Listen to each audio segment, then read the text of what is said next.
20 kilos is how much Rihab Al Walid's bow and arrow equipment weighs. She carries it on her back every day to train in the football stadium of her small town, Jemna, in the south of Tunisia. At 26 years old, Rihab is preparing for her second Olympics. I have to focus on all the details of the technique, because the smallest detail changes the trajectory of the arrow.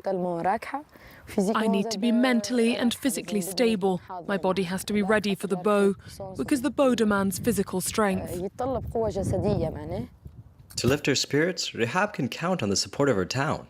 Despite religious conservatism, she's always encouraged by those around her to practice this sport, which isn't very common in Tunisia.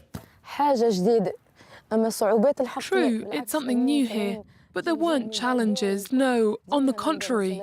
For example, when I bring home gold medals, the older generation are always the first to encourage me. They stop me in the street to congratulate me, tell me that I made my town proud. They're always encouraging me, even in equipment. A local benefactor bought some for me as a gift. They love helping. Her biggest fan is her father, a farmer in this oasis. He's been supporting her from a young age. Of course I encourage her, but it's expensive. You constantly have to buy equipment and spend money. But that's just how it is. I'm proud of her.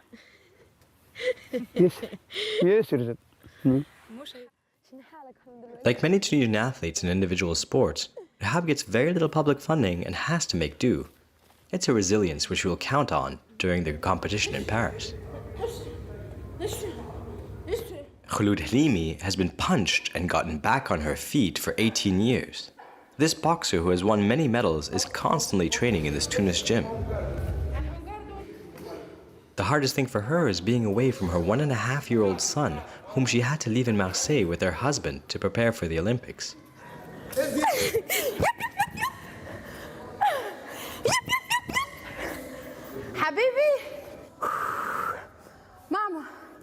When she gave birth, Khouloud was going to hang up her boxing gloves to devote herself to her son, but her husband convinced her to continue. He pushed me and encouraged me. He told me, Khouloud, there's something in you that I see. You can go really far. Keep going. Today, Khouloud is also hoping to win an Olympic medal to show her son what women are capable of. I want my son to see my journey as he grows up. I don't want his references to be Ronaldo or some other person. I want him to think I have a mother who stood up on the podium and let that inspire him. He's already left-handed like me. Marwa Bouzaini, 3,000-meter steeplechase champion, also had to put her family life on hold for the Olympics. Originally from Regueb in the center of Tunisia, she lives in a hotel in Tunis whenever she's not abroad for a competition or training. I keep in touch with them on Facebook and Instagram. I'm always talking with them. I can't go a day without calling my father, or go to sleep without speaking to him. To forget her loneliness, Marwa often thinks about what she will take to Paris. I always take my training shoes with me. We call them spikes. It's what I use during my training. They're very important to me. I put them in my bag. There's also my stopwatch. Impossible to go without. It's like someone who's running with me. Anticipation for these Olympics is fueling her. She had qualified for the last Olympics in Tokyo too. I was close to qualifying for the final in Tokyo, but unfortunately I didn't succeed. I wasn't at the level where I am today. I've improved a lot. She's following in the footsteps of Habiba Ghribi, the first Tunisian woman to have won a medal, a gold, in this field. She's a real model for me. God willing, I'll win a medal like her. In our country, we don't have a lot of Olympic medals. That's why it has a lot of value for us Tunisians. While Marwa chases her dreams of medals, Khadija Krimi rose diligently to make the top 10 in the lightweight double sculls category. In other countries, their own culture is much older. Some have practiced it for hundreds of years.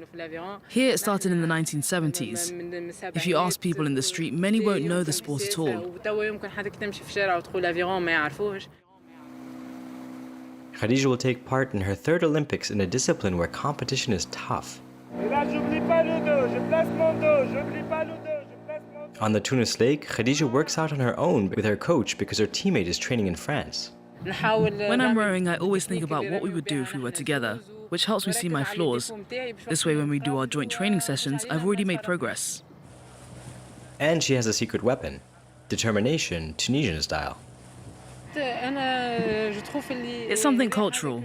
Since we were young, they told us if you fall, get up. If you fail, try again. It's something in our DNA. We call it la grinta. We are the people of harissa, full of spice. This pinch of grinta may create a winning recipe for Paris 2024.